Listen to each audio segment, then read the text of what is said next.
and politicians are going to be forced to break promises. I'm going to come back to Stanley in just a moment, but I got to ask you guys, is that unusual? Or is that unsurprising? I don't think we should be surprised by this at all. I mean, one of Mitt Romney's best surrogates is John Sununu, who famously convinced H.W. Bush to break his promise to the American people, raise taxes, and then played his part in losing the election. So I don't know how much of a role he has. Low taxes, high entitlements. Have we not heard that before? Better to ask forgiveness. I mean, this is the yeah, I think though that mantra. there's one other thing though that we should be cognizant of, and that's that when it comes to the middle class, they actually, those earners in that space under 250 actually get a lot more out of the tax code currently than they might think, especially in the form of the child exemptions and the various deductions that are built into that. And those are really going to be the targets. That's also, if you're a Democrat, where the real revenue is. Exactly. So that's why, I mean, and I've been making that argument here going back now quite a few weeks, and I think that the Romney campaign should point that out, that saying that you're just going to raise taxes to 1%, as you said, you could confiscate every single dollar the 1% of this country makes. It would run government for 3 months. That's nothing.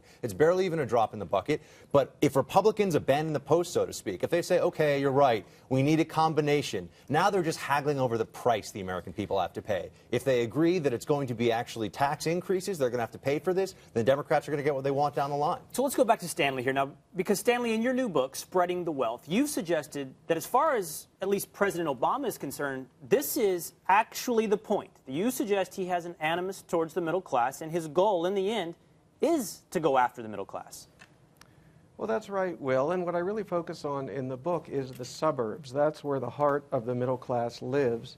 And what I try to show in the book is that Obama has laid a series of plans for redistributing the wealth of America's suburbs to the cities in a second term. He's going to do that not by directly raising federal taxes, but by pressure from the federal government on state and local governments to start changing the distribution of tax burdens. Well, and to that point, we talked about yesterday, this is SC Cup, by the way, we talked yesterday on the show about Neil Ferguson's piece in Newsweek and how he said that under Obama we're becoming a 50-50 nation where 50% don't pay taxes and 50%, the other 50% pays for them. I'm also curious to get your take on the fact that, in fact, Obama has raised taxes on the middle class. This tax on people making $250,000 or more. I mean, a lot of those people are small business owners who file individually. And if you're a small business owner, $250,000 is not, in fact, a lot of money. And you're penalizing people who are essentially middle-class people. Well, I think that's true, SC. And another thing people might not realize is that the taxes that are supposed to pay for Obamacare are not protected against bracket creep, which is what Ronald Reagan did with our taxes. So they're plugging in these taxes, saying they're only going to people with incomes over 250 or 200, depending on whether they're married or single. Right. But then as the years go by, more and more people with inflation are going to be subject to those taxes, and pretty soon the core of the middle class is going to fall under the gun. I'm surprised that we haven't heard more. We had this big Supreme Court decision in June. We haven't heard more about how Obamacare is a massive tax. And it's a regressive, I mean, it's a tax on everybody. It's a massive regressive tax.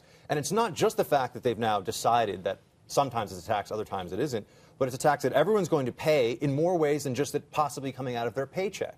It's going to be raising the cost of health care. I mean, I think that's obvious. It's going to be more expensive, which means that there'll have to be more taxes down the line to pay for it than anybody anticipated. I just think that there's a lot, they could make a lot more hay with that, the Romney-Ryan ticket, than they have so far. Well, but it's the biggest tax in recent memory. They might be saving that. That would be a good idea.